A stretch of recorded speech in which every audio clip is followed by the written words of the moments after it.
नमस्कार, सत्यपरिचितमध्ये आपल्या सर्वांचं स्वागत आहे। मीरा भाईंदर शहरातील रस्त्यांची खड्ड्यांमुळे अत्यंत दुरवस्था झाली असून यामुळे नागरिकांना मोठा मनस्ताप सहन करावा लागत आहे।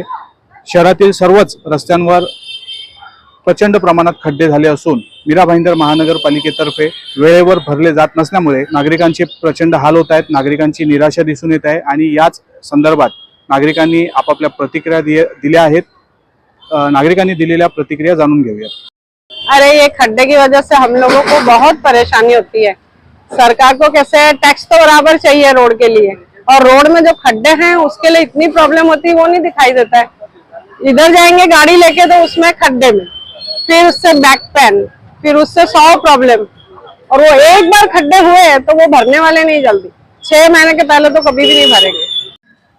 जसं की तुम्ही बघू शकता आजकालची युवा पिढी टू व्हीलर गाड्यांचा वापर करते, जसं की स्कूटी झाली, बाईक झाली, आणि त्यांच्यासाठी सगळ्यात मोठी परिस्थिती असते की रोड त्यांचा साफ असावा।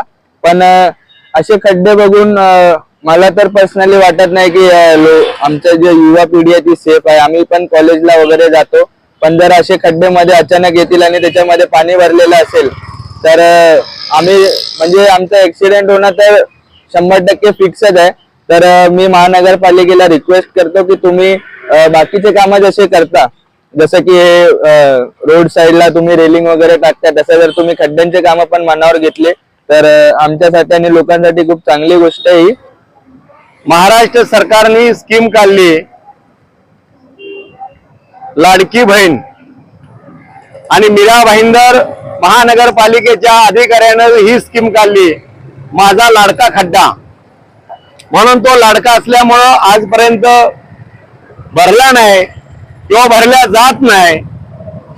परंतु लाडकी बहीण ही JR वर आली तशी ही पण पालिकेच्या ह्याच्यावरती लाडका खड्डा म्हणून तुम्ही आणा JR वरती, म्हणजे आम्हाला तसं आम्हाला स्वतःला आमच्या प्रभागामध्ये विभागामध्ये भरायला खड्डे बरे।